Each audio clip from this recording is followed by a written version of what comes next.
Hello guys, welcome back to our channel. So this class is based on accounting equation chapter number 5.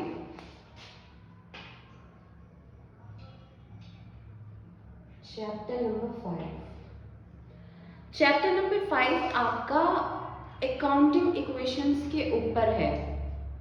So हमने chapter number 1 किया, हमने chapter number 2 किया, theory based था वो accounts के बारे में. उससे पहले मैंने आपको कुछ बेसिक अकाउंट्स की क्लासेस दी जिससे आपको इजी हो जाए समझने में what is account actually. Okay, so next हम लोग चैप्टर स्टार्ट करने जा रहे हैं. Chapter number 5 accounting equation. So accounting equation is basically depend on 4 terms. What was that? Accounting equation आपकी 4 टर्म्स पे है.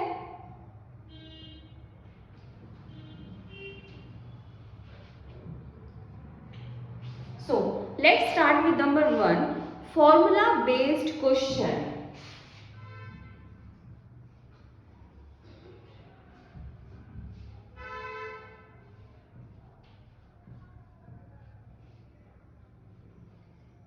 And second one is T-shape account question.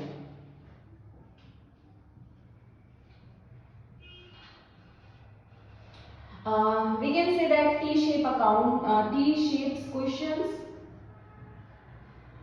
Third one is examples based question.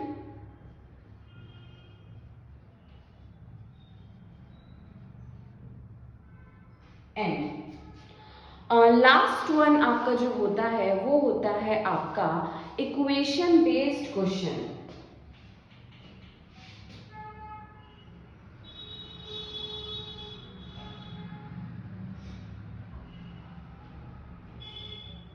So these are the 4 types of question जो हम लोग face करेंगे आपके accounting equation में, जिसमें आपका फर्स्ट होता है फॉर्मूला बेस्ड क्वेश्चन, जिसमें नॉर्मली आपके जितने भी फॉर्मूलेज होते हैं इन फॉर्मूलेज का इस्तेमाल करके हम इन क्वेश्चंस को करते हैं. Next is T shape question, ये एक जस्ट नॉर्मल क्वेश्चन होते हैं.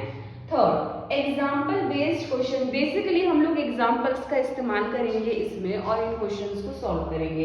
And last one is most important, जिसके ऊपर टोटली क्वेश्चन बेस्ड होते हैं, that is equation based question. Equation based question में हम लोगों को क्या करना होता है, इक्वेशन बेस्ड क्वेश्चन के अंदर हम लोग इक्वेशन सॉल्व करते हैं, जिसके ऊपर आपका ये पूरा का पूरा चैप्टर है, चैप्टर नंबर 5 अकाउंटिंग इक्वेशन. याद रहे this class is only because आपको समझाना, नॉट आपको पढ़ाना, बस आपको समझाने के पर्पज से कि how easy account is. Okay, so आपके 4 टाइप्स के आपके तरीके हो गए, आपके लाइक वेज हो गए जिसके थ्रू हम लोग अकाउंटिंग इक्वेशन में आगे काम करेंगे. तो इसमें मोस्ट इंपॉर्टेंट होता है accounting based question. Accounting based question start करने से पहले हमको सबसे पहले कुछ रूल्स पता होने चाहिए. If you want to okay,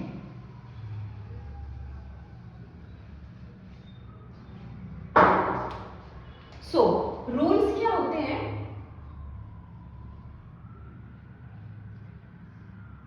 but before starting the rules आपको बैलेंस शीट क्या होता है वो पता होना चाहिए. बैलेंस शीट,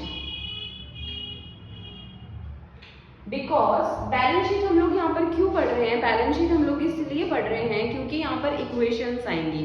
इक्वेशंस को समझने के लिए सबसे पहले हमारा बैलेंस शीट को समझना बहुत जरूरी है. So what is balance sheet. Balance sheet को देखने के बाद आप किसी भी कंपनी की के इसकी क्या वर्थ है, क्या इस कंपनी की गुडविल है, या किसी भी कंपनी के बारे में आप एक अनुमान लगा सकते हैं. आप बता सकते हैं कि वेदर वो जो कंपनी है वो प्रॉफिट में जा रही है या वो लॉस में जा रही है, उस कंपनी का गुडविल कितना है, उस कंपनी की कैपिटल कितनी है. तो उन सारी चीज़ों के लिए फॉर एग्जाम्पल किसी भी कंपनी का आईना होता है उसकी बैलेंस शीट। तो बैलेंस शीट किन किन चीजों से मिलके बनती है? फॉर एग्जाम्पल अगर आपने कोई बिजनेस स्टार्ट किया, जैसे हम लोगों ने एक क्वेश्चन किया था कि अगर राम है, अगर राम अपना बिजनेस स्टार्ट कर रहा है तो वो कुछ कैपिटल बनाता है। सपोज उसने 5 लाख की कैपिटल बनाई,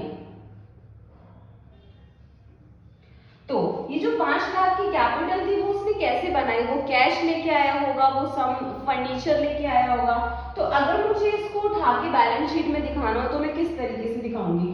फॉर एग्जाम्पल जो राम है उसने अपनी कैपिटल कैश से बनाई है, तो ये जो आपकी कैपिटल हुई, इस कैपिटल को हमने लिखा यहाँ पर, और इसने अपनी ये कैपिटल किस तरीके से बनाई? कैश से। तो कैश कितना लेके आया वो? 5 लाख। सो आपकी यहाँ पर सारी लायबिलिटीज शो करती हैं, यहाँ पर आपकी सारी असेट्स शो करती हैं। नेक्स्ट एग्जांपल हम लोग एक और ले लेते हैं। फॉर एग्जांपल आपने कोई प्लांट एंड मशीनरी परचेज किया, तो हमने यहाँ पर लिख दिया प्लांट एंड मशीनरी।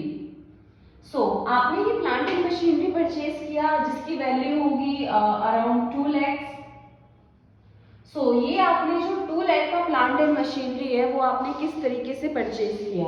आपने ये परचेज किया लोन से, तो लोन को हमने दिखा देना है लायबिलिटी साइड, लोन्स कितना? 2 लाख। तो 5 into 2 is equal to 7 lakh and this one is also 7 lakh.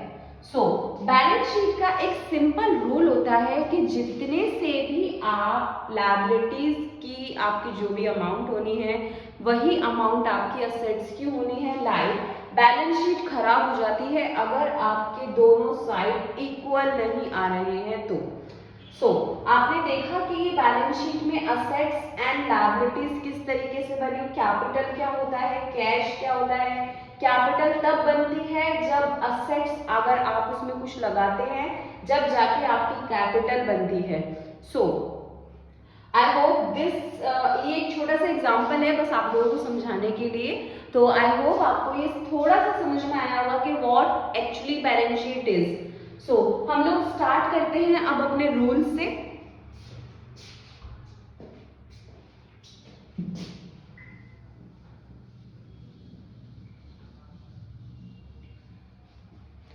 चलिए फर्स्ट रूल आपका होता है every transaction have at least 2 impact. So what that mean कि every transaction have at least 2 impact. हर एक transaction के at least 2 impact होते हैं। 2 से ज्यादा भी हो सकते हैं, 3 हो सकते हैं, 4 हो सकते हैं, 5 हो सकते हैं, but at least 2 impact। तो किस तरीके से 2 impact होते हैं? एग्जाम्पल, ये मार्कर है, ये मार्कर मैंने 20 रुपए का परचेज किया। सो अगर मैं ये 20 रुपए का परचेज कर रही हूँ मार्कर, तो एक तरफ से तो 20 रुपए का कैश है जो जा रहा है और एक तरफ से 20 रुपए का मार्कर है जो आ रहा है। सो आपने देखा कि इसमें कितने इंपैक्ट एग्जिस्ट हुए, इसके अंदर आपके 2 इंपैक्ट लगे। सो आपको फर्स्ट रूल क्लियर हो गया होगा, every transaction have at least 2 impact. Next rule पे हम आते हैं। सो आपका नेक्स्ट रूल क्या बोलता है? Basic accounting equation is basic accounting equation is, क्या होती है आपकी basic accounting equation? Assets is equal to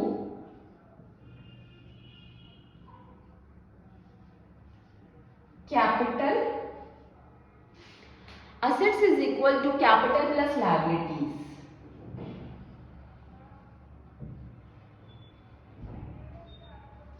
सो क्या होता है, assets is equal to capital plus liability. जैसे हमने अभी बैलेंस शीट में किया था, बैलेंस शीट समझाने का आपको एक पर्पस यही था कि आपको ये वाला जो इक्वेशन है वो समझ में आए। तो हम लोगों ने क्या, असेट्स क्या होता है, कैपिटल प्लस लायबिलिटीज होता है। एग्जांपल मैंने बोला वहां पर कि आप 2 लाख का कैश लेके आए होंगे, जो हमने असेट साइड लिखा, इज इक्वल टू उस 2 लाख से कैपिटल हम लोगों की कितनी बनी,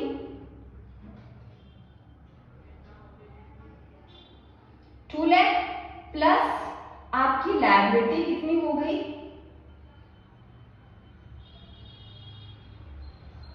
2 लाख। No, wrong. आपकी लायबिलिटीज क्या है, लायबिलिटीज आपकी वो चीजें होती हैं जो आज नहीं तो कल आपको चुकाना ही है। जैसे एग्जाम्पल के तौर पे हमने लायबिलिटीज के अंदर डाला था लोन। लोन देखा आपने, हमने लोन डाला था लायबिलिटीज के अंदर। तो लोन सपोज हम लोगों का है 50,000। अब मेरे पास कैपिटल है 2 लाख की, जो कि मैं असेट्स से यहाँ पर कैश के थ्रू लेके आई थी, और ये इससे मेरी कैपिटल बन गई 2 लाख, और मेरी लायबिलिटीज है, सपोज मुझे लोन है जो मैंने 50,000 का पे करना है। तो ये लोन कैसे आया, ये लोन तभी तो आया होगा जब मैंने यहाँ पर प्लस किया होगा कोई प्लांट या एग्जाम्पल एनी टाइप की मशीनरी जिसकी वैल्यू 50,000 होगी।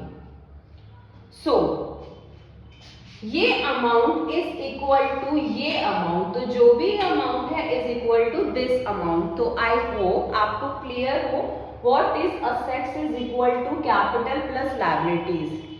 नेक्स्ट हम लोग बात करते हैं थर्ड रूल की।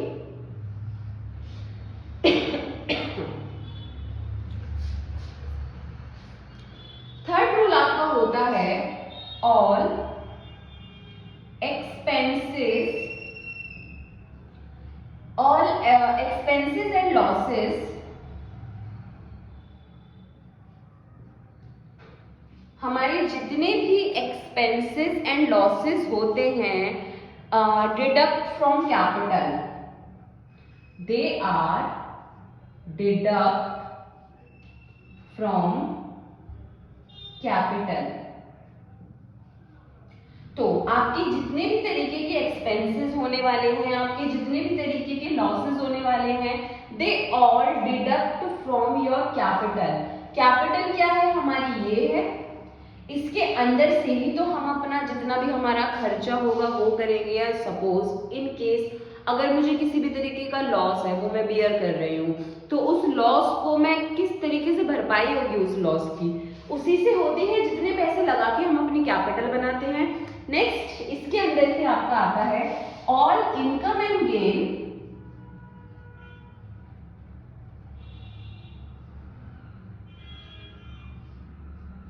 ये जितने भी आपके इनकम एंड गेन होते हैं एडेड बैक टू कैपिटल,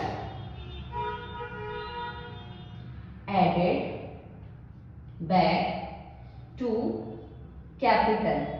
चलिए इसको हम एक एग्जांपल से समझते हैं। क्या एग्जांपल हुआ, सपोज कि आपको लास्ट फाइनेंशियल ईयर जो आपका था उसमें आपको 3000 का लॉस हो गया। तो जब आपको 3000 का लॉस हुआ तो आपकी कैपिटल इंपैक्ट हुई उससे। नेक्स्ट जो फाइनेंशियल ईयर हुआ उसमें आपको 4000 का प्रॉफिट हो गया, तो वो 4000 का प्रॉफिट आपका वापस ऐड हो जाएगा आपकी कैपिटल के अंदर।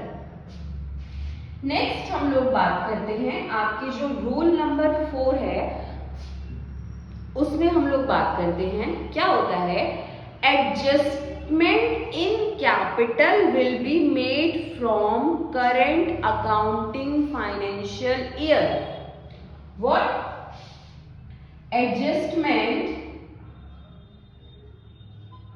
आपकी जो एडजस्टमेंट होती है इन कैपिटल विल बी, इन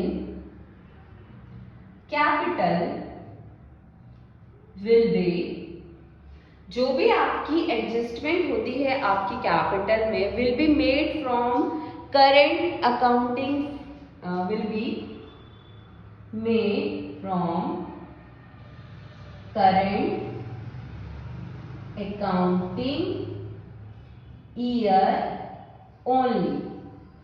अच्छा, क्या बात है इस मतलब का कि जितनी भी एडजस्टमेंट होगी, adjust in capital will be made from current year only. आपका अगर आपको कोई एडजस्ट करना है आपके कैपिटल में, तो जो भी आपके करंट ईयर होगा उसी के अंदर से वो एडजस्ट होगी। So these are the 4 basic rules of accounting equations. I hope आपको ये जो अकाउंटिंग इक्वेशन है और जो हमने बैलेंस शीट के बारे में बात करी वो आपको समझ में आई होगी। थोड़ा सा प्रैक्टिस करने की ज़रूरत है, लेक्चर को बार बार देखने की ज़रूरत है, बुक्स के अंदर जो टॉपिक लिखे हैं उनको अच्छे से रीड आउट करने की ज़रूरत है। नेक्स्ट क्लास में हम लोग आपको बताएंगे कि किस तरीके से आपको आपके अकाउंटिंग इक्वेशंस को सॉल्व करना है with a very very easy example, जिस एग्जांपल से आपको आगे की जितनी भी हार्ड टू हार्ड इक्वेशंस होंगी उनको सॉल्व करने में आई होप कि आपको बहुत ज़्यादा मदद मिलेगी। So that is all, thank you for watching us. अगर आपको हमारी वीडियो पसंद आई हो तो हमारे चैनल को लाइक करिए और हमारे चैनल को सब्सक्राइब करिए। Thank you so much.